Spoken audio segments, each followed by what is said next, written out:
Olá, tudo bem com você? Seja bem-vindo, seja bem-vinda a mais um vídeo em nosso canal INSS Simplificado. No vídeo de hoje nós vamos falar um assunto muito importante para você. Nós vamos falar sobre superendividamento. Você que está passando essa fase, está com algumas dívidas, não está conseguindo honrar, infelizmente, está afetando o seu dia a dia, está afetando o dia a dia da sua família. Então nesse vídeo nós vamos dar algum esclarecimento, nós vamos orientar você, tá certo? Então fique com a gente até o final desse vídeo, que eu tenho certeza que você vai gostar. E antes de começar, eu gostaria de pedir uma gentileza para você. Se inscreva em nosso canal, aperte o sininho das notificações. Se você quiser comentar, nós também agradecemos, eu vou responder com toda certeza. Se puder compartilhar, melhor ainda, só assim mais pessoas vão ficar bem informadas e bem informadas assim como você, tá certo? Então vamos lá. O que era o superendividamento? Então nós vamos falar. Quem pode ser considerado superendividado para a lei do superendividamento? Vou responder para você. Como solicitar o superendividamento? Como dar entrada na lei de superendividamento? Quais são os benefícios da lei do superendividamento? Nesse vídeo você vai ficar sabendo disso tudo, tá certo? Você vai ficar muito bem informado, tenho certeza. Quem pode ser considerado superendividado para a lei do superendividamento? Conforme definição da lei de superendividamento, tá? Um indivíduo, né, superendividado, ele é considerado, né, superendividado quando ele tenha impossibilitado de pagar as suas dívidas de consumo, tá certo? E dívidas que possam vir a vencer, tá? Que irão vencer, tá certo? Sem comprometer, né, o seu consumo, o seu mínimo existencial, tá certo? Como solicitar o superendividamento? Você pode recorrer aos órgãos, né, Nacional de Defesa do Consumidor, PROCON, tá certo? Defensoria Pública e Ministério Público, tá? Como a lei define o superendividamento?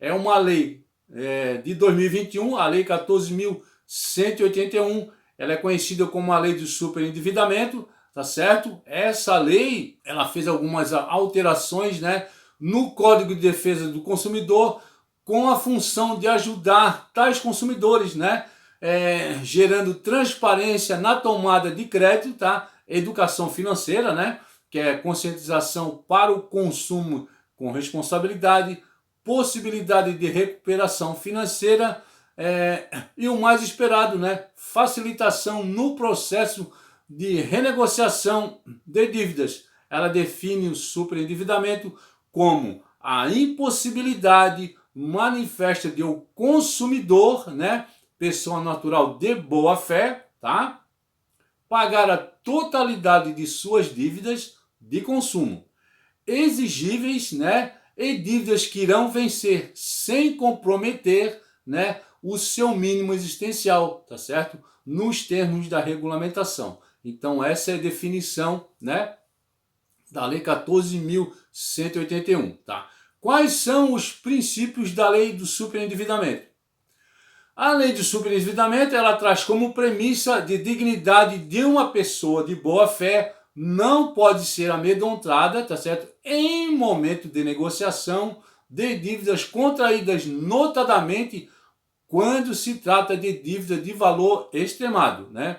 Que retira da pessoa condições mais racionais e dignas de negociar valores, por vezes impossíveis de pagamento que determinada obrigação. Desculpa.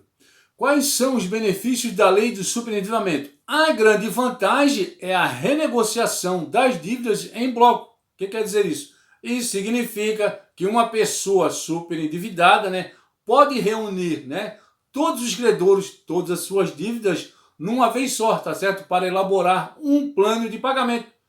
Deve uma, duas, três lojas, não sei. Vamos fazer um pacote só para elaborar um plano de pagamento, tá certo? Então essa dívida será condizente com a realidade orçamentária do indivíduo, tá? Sem comprometer toda a sua renda, tá certo? Por que foi criada essa lei?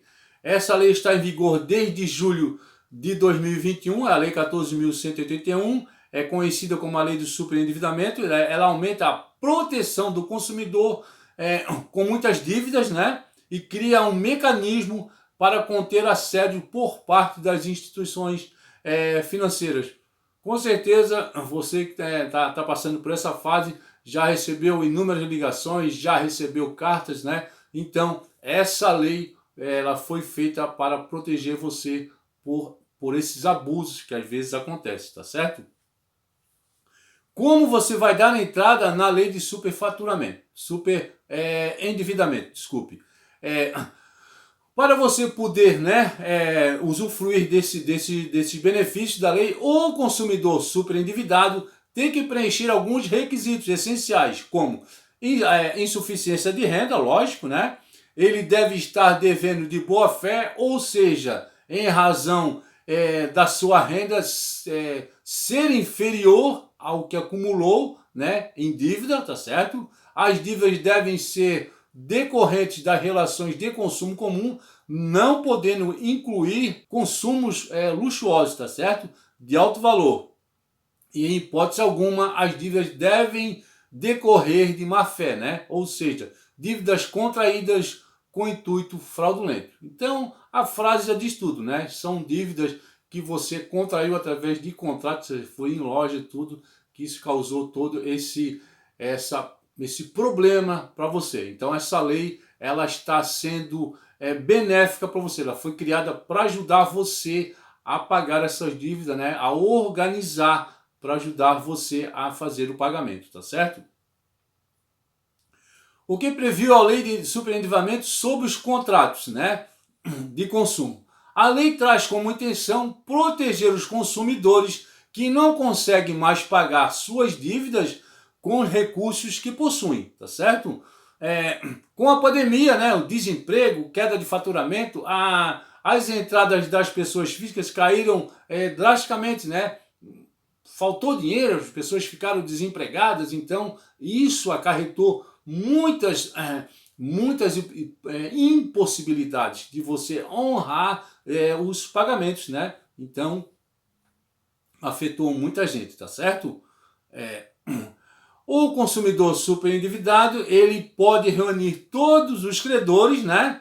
E propor um plano único de pagamento, tá certo? Então, uma das principais vantagens de se propor o plano unificado é o fator de incluir todos os débitos, né? Fazer um pacote, né? É o mesmo pacote de pagamento, né? Como eu falei, né? Acabando com o impasse financeiro e psicológico de pagar uma dívida e faltar dinheiro para as demais. Então é isso, né? No bloco de dívida você vai somar todas as dívidas, tudo que você vai estar devendo numa coisa só, né? Então essa lei ajuda você a fazer esse tipo de negociação, tá certo? Então as negociações podem ser feitas, né? No PROCON, tá? No Ministério Público, tá? E na Defensoria Pública, né? Todos os órgãos que compõem o Sistema Nacional de Defesa do Consumidor. Porém, esses órgãos devem ter convênios e receber treinamentos, tá, dos tribunais de justiça estaduais, tá certo? O consumidor não precisa estar assistido por um advogado, mas se tiver, sempre é bom, né? Uma orientação de um profissional, né? Sempre vai ser melhor do que você estar sozinho. Mas não tem, não é que não tenha necessidade, não tem a obrigatoriedade, tá, de você ser assistida por um advogado, tá certo?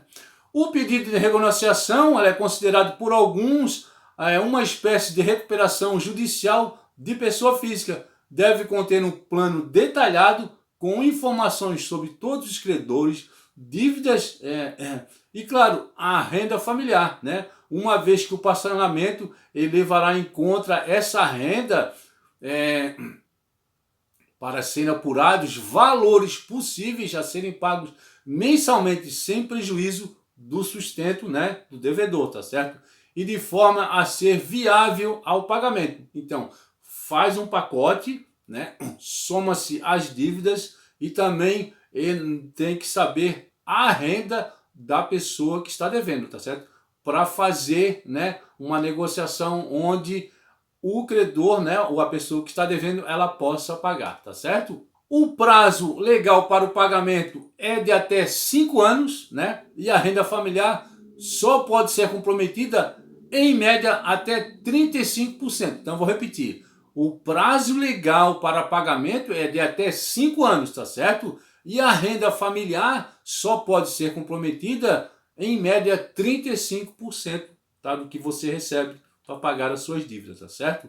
A legislação não define como montante específico o cálculo que depende, porque depende de cada caso, né? Tendo em vista fatores como custo de vida na região onde você, né, onde o consumidor ele reside, né? Porém, né, atenção, não são todas as dívidas, tem que prestar atenção nisso, não são todas as dívidas que podem ser incluídas no plano de pagamento de renegociação, tá certo? A lei só autoriza a inclusão de dívidas ligadas a consumos, a contas domésticas, tá certo? E alguns débitos com instituições financeiras de pessoas físicas. Estão excluídas dívidas decorrentes de impostos e demais tributos, tá? Pensão alimentícia, crédito habitacional, crédito rural, tá certo? Produtos e serviços de luxo. Depois de iniciado o processo, seja nos demais órgãos de defesa do consumidor ou judiciário, haverá a citação dos credores para que se manifeste sobre o pedido. E então será marcada uma audiência de reconciliação entre as partes. Tá certo? Caso algum dos credores devidamente citados, eles vão ser citados, né, não compareça injustificadamente, tá, será obrigado a excluir a restrição em nome do consumidor, as cobranças, os encargos e terá sua anuência considerada tácita sobre o decidido, tá certo? Se alguns credores aceitarem um acordo entendido como viável pelo órgão de proteção ao consumidor ou judiciário, tá? E outros, tá? Os que não aceitaram irão para o final da fila, tá? Do pagamento. Isso porque a lei visa a conciliação e resolução da situação do superendividamento, né? Exaltando o princípio da boa-fé. No plano não poderá haver pedido de desconto do valor principal, apenas os encargos e multas. Eu vou dar um exemplo, você está devendo 100, né? Aí vem juros, encargos, aquela coisa, aí vai para 120, 150. Esses encargos, esse juro, pode ser negociados, tá? O valor, não, tá certo? A primeira parcela de acordo, né, do acordo poderá ser paga em até 6 meses da data da homologação, tá? E ainda a possibilidade de concessão judicial, de suspensão, tá? Ou até extinção de processos judiciais que tenham por objeto parte ou totalidade da dívida discutida no plano. No acordo homologado, né, estarão especificadas todas as condições, né, de pagamento com valor total da dívida, número do valor das parcelas, né, possíveis descontos em multas e juros, tá certo? E duração total do plano. Deve conter também o momento em que o consumidor será retirado do cadastro de inadimplência, né? De repente está registrado no Serasa, né? Vai ser tirado, tá certo? Se não houver acordo entre as partes, né, vai caber ao juiz determinar prazos, valores e formas de pagamento, com a instauração de processo, né, de superendividamento, com o objetivo de revisar e entregar os contratos, repactuar as dívidas remanescentes por plano compulsório e citar todos os credores que estiverem fora do acordo celebrado. Será assegurado o prazo de 15 dias, né, para o fornecedor justificar a sua não aceitação ao plano de pagamento voluntário, podendo o juiz nomear administrador, que em 30 dias deverá apresentar, tá certo, plano complementar de alongamento de prazo e redução de encargos, tá certo? Então, esse foi o vídeo sobre superendividamento, tá certo? Espero que você tenha entendido. Ficou com dúvida? Deixe comentários que eu vou responder para você, tá certo? Agradeço você por ter me acompanhado até aqui e até uma próxima oportunidade, um próximo vídeo, se Deus quiser.